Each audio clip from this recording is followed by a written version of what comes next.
안녕하세요. 비웨드 어드바이저리의 공인회계사 알렉스 채입니다. 오늘은 집을 팔 때 반드시 알아야 할 세금, CGT, 즉 양도소득세 이야기입니다. 언제 팔까보다 더 중요한 건 어떻게 팔아야 세금을 줄일 수 있느냐입니다. 이걸 모르고 서두르면 수만 불이 날아가지만 알고 움직이면 단 30분 상담으로 막을 수 있습니다. 집을 팔아서 이익이 나면 세금이 붙습니다. 세무서 입장에서는 얼마 벌었냐가 궁금한 거죠.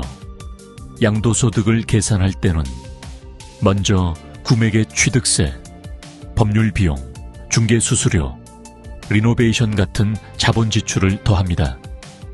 이게 바로 CGT 계산의 원가, 즉 세금 계산의 출발점이 됩니다. 그리고 매각가에서 그 원가를 빼면 남은 금액이 바로 과세 대상, 즉 양도소득입니다. 쉽게 말해 산값 빼고 남은 게 세금 대상입니다. 하지만 꼭 기억하셔야 합니다.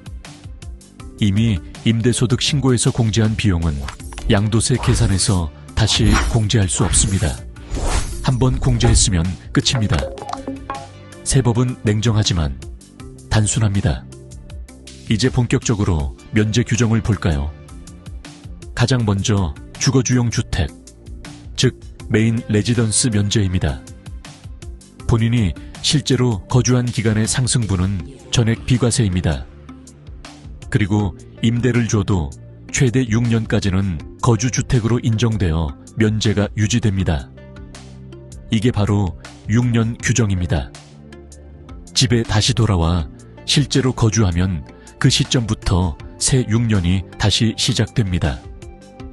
단 하루 이틀 묵은 건 거주로 인정되지 않습니다.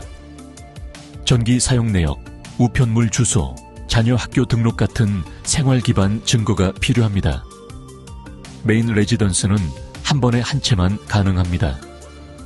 부부라도 가구 단위로 한 채만 인정됩니다. 단 이사 중일 때는 최대 6개월까지만 두 채 모두 비과세로 인정됩니다.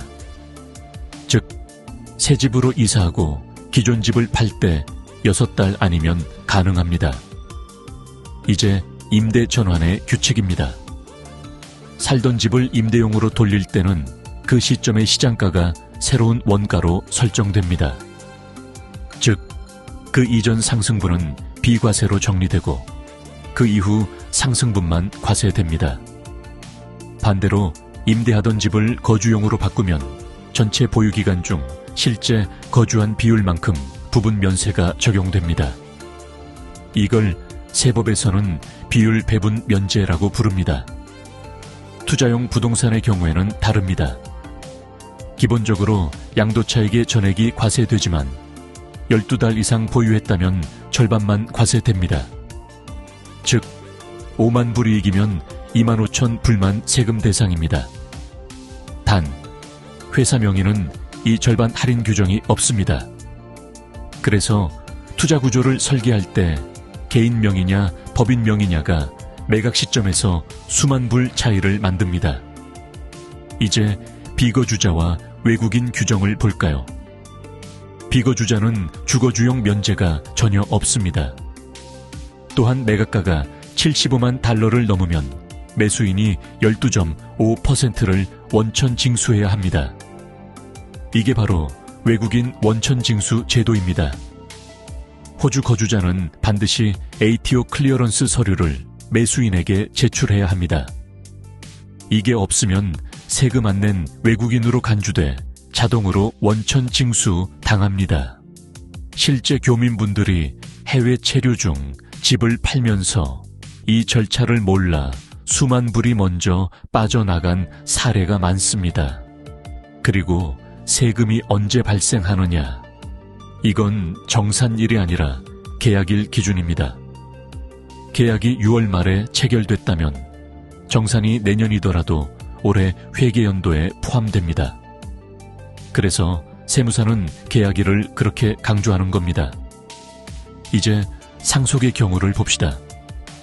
부모님이 사시던 집을 상속받은 경우 상속인이 바로 판다면 보통 세금이 없습니다. 하지만 상속받은 뒤 오랜 기간 임대를 주거나 직접 거주하지 않으면 양도세가 생깁니다. 호주 세법은 상속 시점의 시장가를 세 원가로 간주합니다. 즉, 부모님이 오래전에 싸게 사셨더라도 상속받을 때의 시세를 기준으로 계산됩니다. 이 규정을 모르고 신고하면 불필요하게 세금을 더 내는 경우도 많습니다. 실무에서 자주 나오는 세 가지 리스크만 짚어보겠습니다. 첫째, 공동명의라도 한쪽만 거주했다면 비거주 지분에는 양도세가 부과됩니다.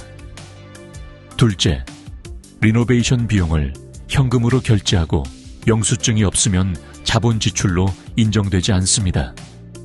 셋째, 투자용 대출을 개인 소비로 전환하면 이자 공제가 사라집니다. 목적이 바뀌면 세법도 바뀝니다. 정리해보겠습니다. 첫째, 주거주용 주택은 한 채만 비과세입니다. 둘째, 6년 규정은 돌아오면 다시 시작됩니다. 셋째, 임대 전환 시점의 시세가 새로운 원가가 됩니다. 넷째, 12달 이상 보유시 절반 할인은 개인과 트러스트에만 적용됩니다. 다섯째, 비거주자는 면제도 할인도 없습니다. 여섯째, 계약일이 기준입니다. 일곱째, 상속 시에는 상속 시점의 시장가가 기준이 됩니다. 마지막으로 꼭 기억하세요. 집을 팔기 30분 전 세무색에 상담하면 세금을 줄일 수 있고, 집을 사기 30일 전부터 상담하면 세금 자체를 없앨 수도 있습니다. 비웨드 어드바이저리의 공인회계사 알렉스 채였습니다. 감사합니다.